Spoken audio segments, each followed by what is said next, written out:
everybody, Daniel Schuler here with the Synergy Group with Compass, and today we are going through the April 2025 market stats for DC, Montgomery County, and Arlington County.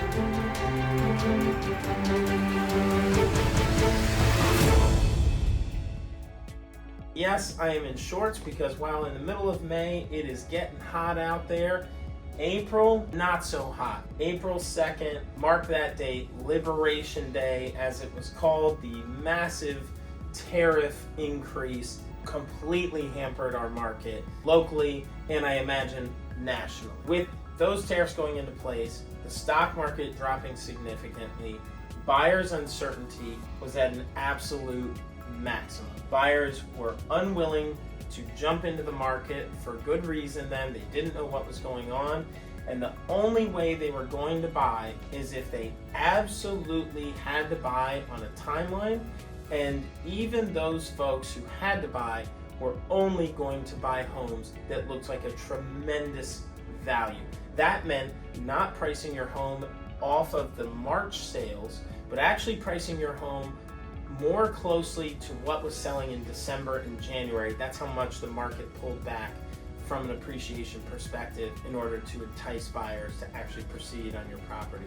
Not to mention the ones that needed work or had features that were somewhat objectionable to the average buyer. Those became very difficult sales versus the move-in ready, prepared, looking great property with a great price for the ones that were selling. So let's dive into the numbers. Active listings, this speaks so much to how sellers were prepared to go onto the market for a prime spring market and then got thrown a complete blindside hook by the market. In DC, up 50% compared to the year before. Montgomery County, active listings up 75% compared to the year before, and Arlington County up almost 70%.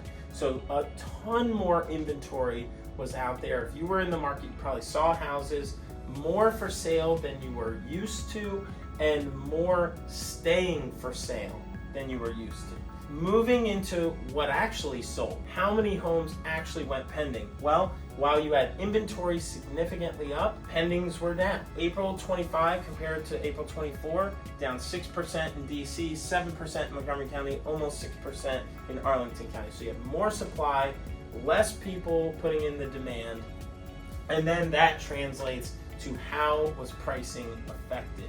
You can see that the final sales prices compared to the original list price across all three jurisdictions in prime spring market, on average for the past 10 years, we would see 101, 102, 103%. In the COVID days, when everyone was buying and rates were low, that could be as high as 106%. That pulled back because not only were there fewer people buying, more inventory, less demand, but also they wanted value buys. So unless a property was priced really, really well, buyers were either unwilling to buy or they didn't want to get into bidding wars. We weren't seeing a lot of multiple offers. We weren't seeing big escalations. Everything was kept so much more conservative.